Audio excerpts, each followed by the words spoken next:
Hello, and welcome to Back to the Science. I'm Dr. Susan Oliver, and I'm a scientist. And just wandering away is Cindy Oliver, and she's a dog.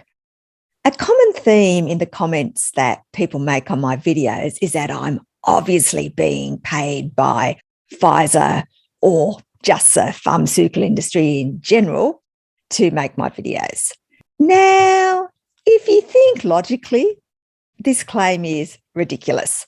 Pharmaceutical companies are in the business to make money.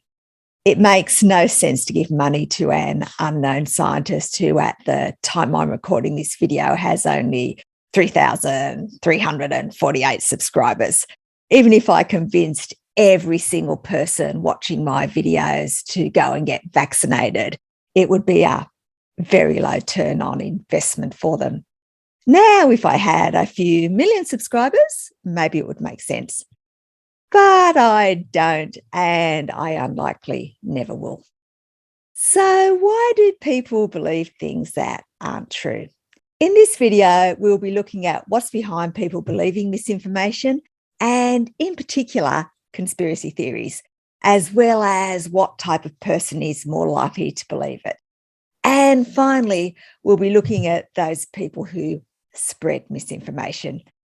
But first, full disclosure, I should mention that although Big Pharma doesn't pay me to make videos, my YouTube channel is monetized. And if YouTube chooses to run an ad on my videos and you choose to watch it, I will make between about 5 and 15 cents. However, I don't make any money if you hit the skip button. And that is, of course, what most people do. I also have a Buy Me a Coffee account, which I provide a link to in the description of all videos. And a small number of people have bought me one or more coffees, for which I am very appreciative. The generous people who have bought me a coffee don't actually get any direct benefit from doing this, however, except knowing that I am thankful. My videos are free for everyone and always will be. So let's go back to the science and have a look at what makes people believe in misinformation and conspiracy theories. Now, the amount of research that has been done into belief in misinformation and conspiracy theories is absolutely huge. So we'll only be scratching the surface in this video. To make it a bit easier to follow, I've divided the information into 4 different categories: psychological reasons, cognitive reasons, mental states associated with believing in misinformation and conspiracy theories, and finally, we'll look at the demographic characteristics of people who believe misinformation and conspiracy theories. But first, let's have a quick look at how people performing these studies determine if someone believes in conspiracy theories or not. If you want to know how much somebody believes in anti-vaccine conspiracy theories, for instance, then you ask them to read a bunch of statements about anti-vaccine conspiracy theories. So, for example, that the pharmaceutical companies are paying tiny YouTube channels with limited views to spread vaccine misinformation. So they ask study participants to read these sorts of statements and write the extent to which they agree with them, usually on a scale from I strongly disagree to I strongly agree. And then they come up with an average conspiracy belief score. And then they look for associations between that kind of belief and various other psychological or demographic traits, etc. Now, it's important to mention that the research we are covering shows associations, but that doesn't mean that those associations will be true of everyone who believes misinformation or conspiracy theories. This paper here is a review paper summarising research that has been done on psychological traits of those who believe in conspiracy theories. They found that belief in conspiracy theories appears to be driven by motives that can be characterised as epistemic, or understanding one's environment, existential, or being safe and in control of one's environment, and social, or maintaining a positive image of the self and the social group.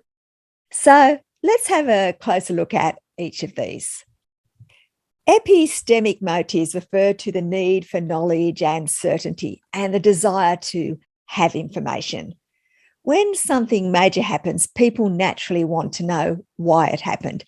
And some psychological evidence suggests that people are drawn to conspiracy theories when they feel uncertain. And this will often happen if they don't have the education to understand the real reasons, or if official sources are unclear. And there's certainly been a bit of that. Existential motives refer to people's needs to feel safe and secure in the world that they live in, and to feel that they have some kind of autonomy over things that happen to them. People don't like to feel out of control.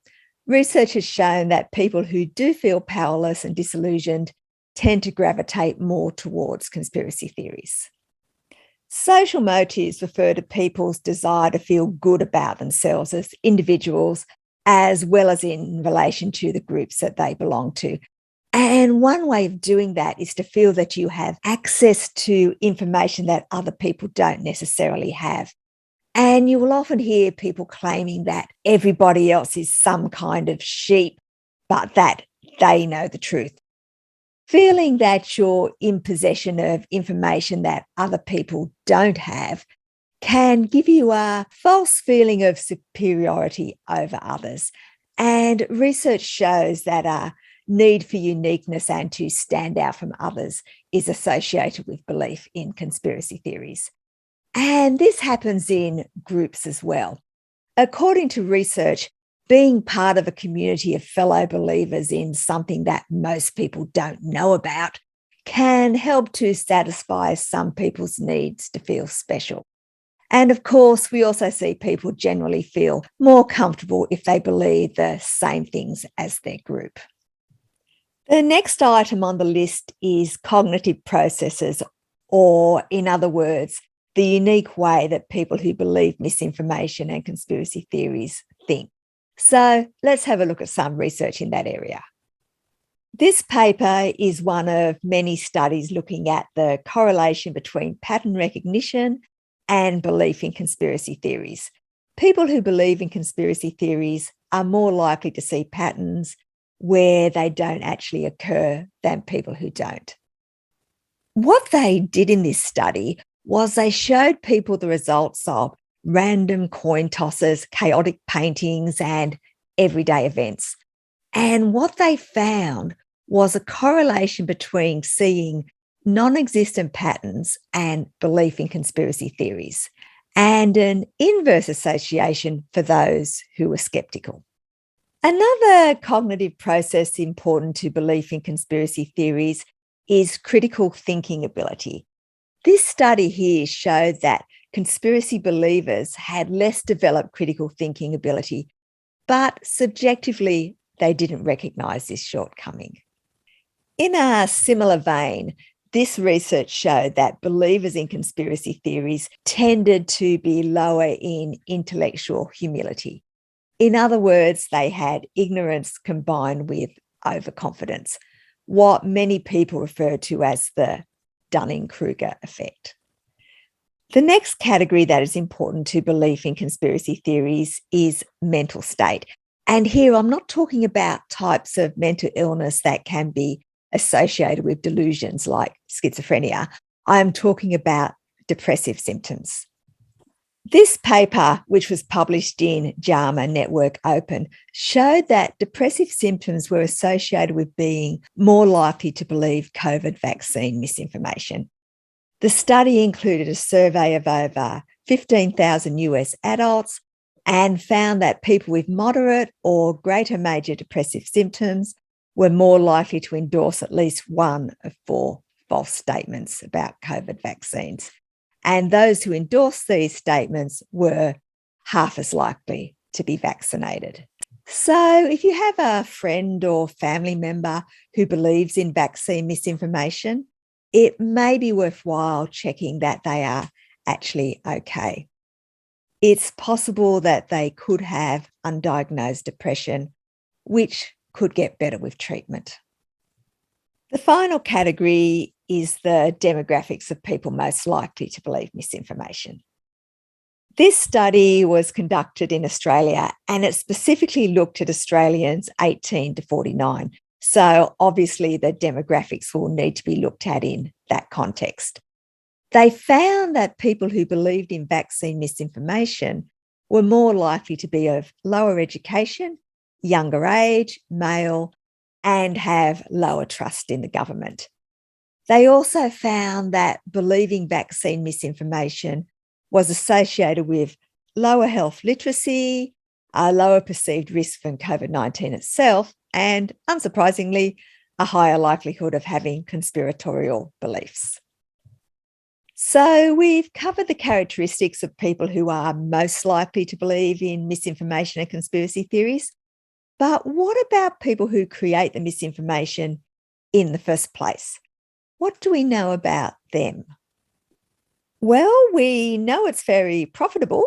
An investigation by the Centre for Countering Digital Hate found that Substack generates at least 2.5 million in revenue from anti-vaccine newsletters per year, which is a lot of money.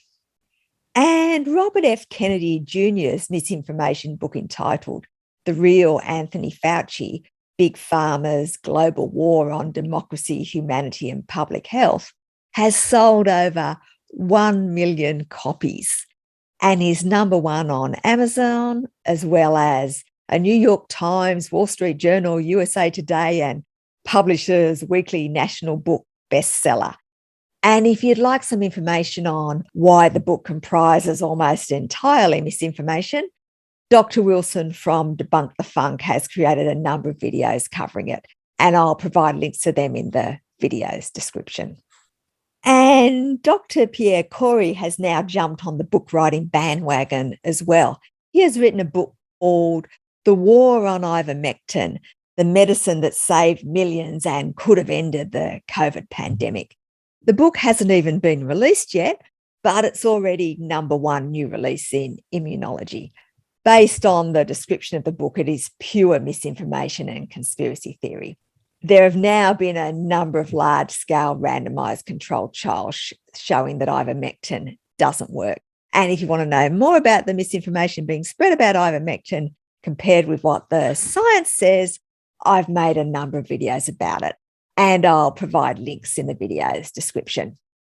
And incidentally, you can have your own private telehealth consultation with Pierre Kory for a mere $1,650. And of course, Dr. Kory isn't the only person making money from promoting ivermectin.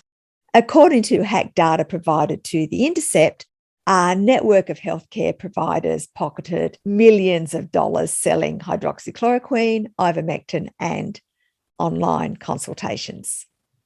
Now, of course, the fact that spreading misinformation is much more profitable than correcting it doesn't mean that people who spread misinformation are motivated by money. It's possible they have some of the other traits we've discussed that make them prone to believe in conspiracy theories, and the money is just the icing on the cake. If you'd like to look further into the data I've presented, I've provided links in the video's description. And there's also a few extra links there as well, which provide further details. And please remember, this video is about the science, but you shouldn't take it as medical advice. For that, you should speak to your medical practitioner.